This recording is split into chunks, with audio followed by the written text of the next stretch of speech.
एक छोटं गाव होतं. त्या गावचा एक राजा होता. तो खूप गर्विष्ठ होता.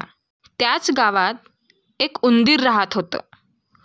तो खूप चालाक आणि हुशार होता. एके दिवशी उंदीर रस्त्याने चालत जात होते.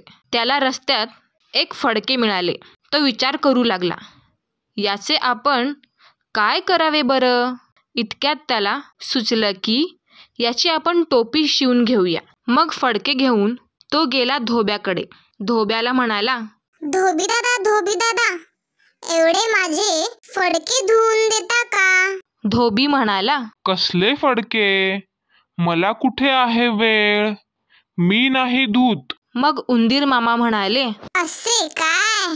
इतके कपडे धुता, त्यात माझे एवढेसे तर फडके, ते धुवायला वेळ नाही म्हणताय?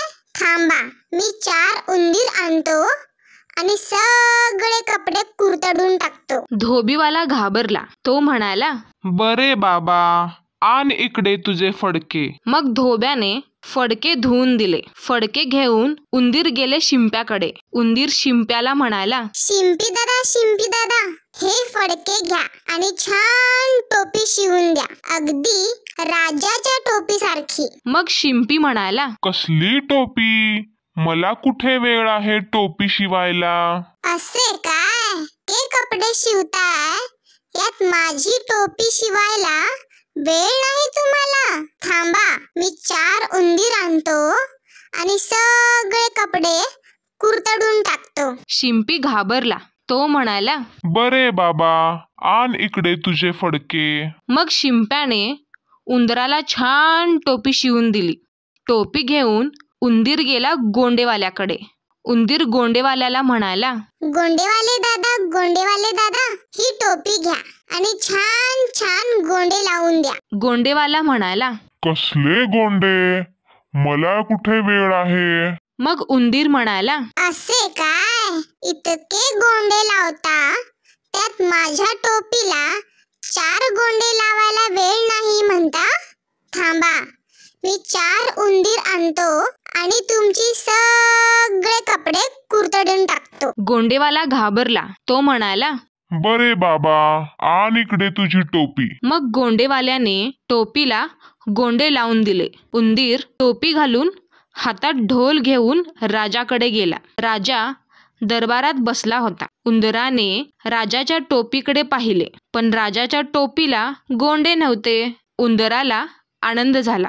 मग तो आनंदाने गाणे म्हणू लागला, छान छान छान, राजाच्या टोपीपेक्षा माझी टोपी छान, ढुम ढुम ढुमक. उंदराची ही बडबड राजाने ऐकली. राजा म्हणाला, शिपाई, आणा ती उंदराची टोपी काढून. मग शिपायाने ताबडतोब उंदराची टोपी काढून घेतली व राजाला नेऊन दिली. उंदराला राजाचा राग आला.